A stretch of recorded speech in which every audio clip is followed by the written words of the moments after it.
اللي حصل في الأسواق المالية العالمية خلال الكام ساعة اللي فاتوا أو الكام يوم اللي فاتوا ده لا يسمى غير احتيال أو تلاعب أو تحايل مالي. بس خلينا نرجع خطوتين لورا. لما المهلة بتاعت ترامب الإيران اللي هي 48 ساعة خلصت، فالأسواق كانت مسعرة السيناريو بتاع التصعيد العسكري، وكان في حالة من البانيك في السوق.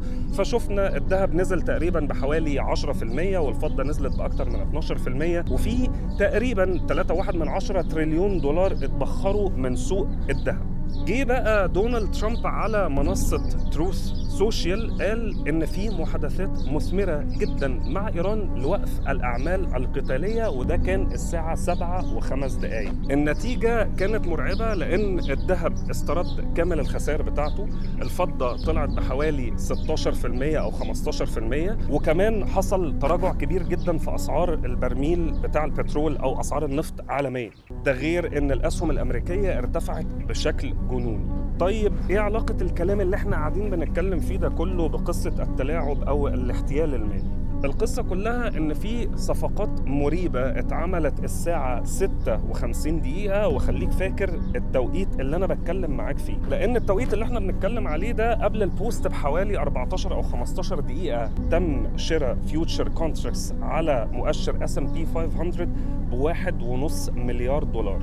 الديل اللي احنا بنتكلم عليها دي في نفس الدقيقة رفعت مؤشر S&P 500 0.3%. ربع ساعة عدت البوست بتاع ترامب نزل، القيمة السوقية لمؤشر S&P 500 الساعة 7:10 زادت 2 تريليون دولار. نفس القصة اللي أنا بحكيها في مؤشر S&P 500 دي حصلت في أسعار النفط أو سعر برميل البترول، لأن حصل برضو شورتنج بقيمة 190 مليون دولار، وفي مصدر تاني بيقول 540 مليون دولار على أسعار النفط. واللي بعد البوست مباشرة أسعار النفط نزلت تقريبا بحوالي 15%. وحتى الكريبتو حصل في نفس القصة بالظبط. واحد من الويلز الكبار جدا في سوق الكريبتو دخل عمل صفقة شراء ب 12.5 مليون دولار للبيتكوين برفعة مالية أو بلافرج 40-1، يعني 40 ضعف. ربع ساعة بالظبط ابتدى البيتكوين يدخل صعود وصل لحد 5%. فاللي أنا عايز أقوله إن احنا تقريبا قدام ويف، أكبر ويف انسايدر تريدنج حصلت في التاريخ اللي أنا أعرفه.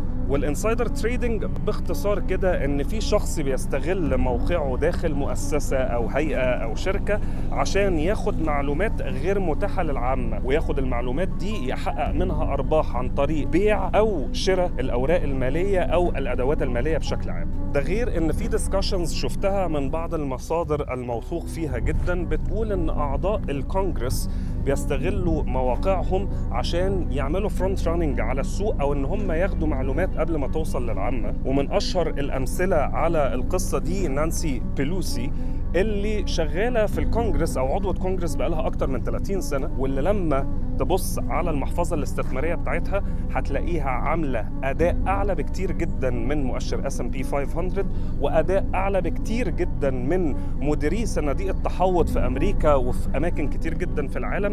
ده غير إن هي تفوقت على بابا المجال تقريبا، واللي أنا واخده واحد من الناس الرول مودلز بالنسبة لي في الانفستمنت، اللي هو وارن بافيت. وآخر رقم هقوله لك إن في تقديرات بتقول إن محفظة نانسي بيلوسي وصل العائد التراكمي بتاعها ل 17,000% خلال فترة تواجدها في الكونجرس. ولو عايز تدور هتلاقي التقارير بتاعة تحركات الأسواق المالية بعد القصة بتاعة ترامب دي نزلها الجارديان والفاينانشال تايمز ورويترز وانفستنج.com. ده غير ان بلومبرج واوبن سيكريتس كانوا كتبوا تقارير على اداء محافظ اعضاء الكونجرس الامريكي.